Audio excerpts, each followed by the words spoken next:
اعوذ باللہ من الشیطان الرجیم، بسم اللہ الرحمن الرحیم۔ مظہر ٹی وی کے معزز ساتھیوں، السلام علیکم ورحمۃ اللہ وبرکاتہ۔ دوستو، جیسا کہ آپ کو معلوم ہے کہ عمران خان صاحب اپوزیشن کے اوپر یہ الزام لگاتے آئے ہیں اور لگا رہے ہیں کہ ان کی حکومت کو مداخلت کر کے بیرونی مداخلت کی وجہ سے ختم کیا گیا، جبکہ اس حوالے سے مختلف اجلاس بھی ہو چکے ہیں جس میں یہ بیانیہ اپنایا گیا ہے کہ عمران خان صاحب کی حکومت میں مداخلت ہوئی ہے، سازش نہیں۔ لیکن عمران خان صاحب بار بار ایک ہی بات کرتے آئے ہیں کہ میری حکومت میں مداخلت بھی ہوئی ہے اور سازش بھی ہوئی ہے۔ تو حال ہی میں امریکہ سے فاکس نیوز کے اوپر ایک ایسی ویڈیو ریلیز کی گئی ہے جس میں امریکہ نے خود تسلیم کیا ہے کہ عمران خان صاحب کی حکومت کو ہم نے گرایا ہے، کیونکہ عمران خان صاحب نے ہماری بات نہیں مانی، چائنا اور رشیا کے ساتھ اپنے تعلقات بڑھانے شروع کر دیے تھے، اس لیے ہم نے عمران خان صاحب کی حکومت کو ختم کر دیا ہے۔ اور اب ہم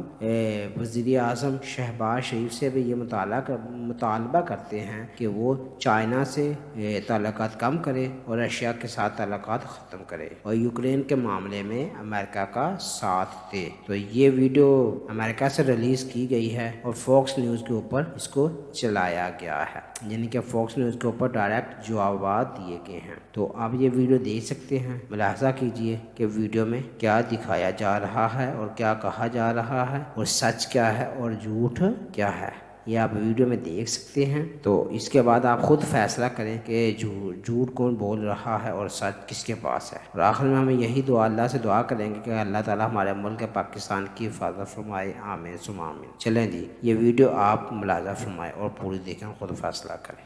What would you say to Pakistan? They've got nuclear weapons, they got a big army, and we're not real happy with them. What is our message to Pakistan? Right. Pakistan needs to support Ukraine, stop looking for deals with Russia right now, limit their involvement with China, okay, and then also stop the anti-American policies that are part of the reason that Imran Khan, their prime minister, got voted out of office a couple weeks ago. So it's time to cool it on the anti-American, pro-Russia policies in Pakistan. This is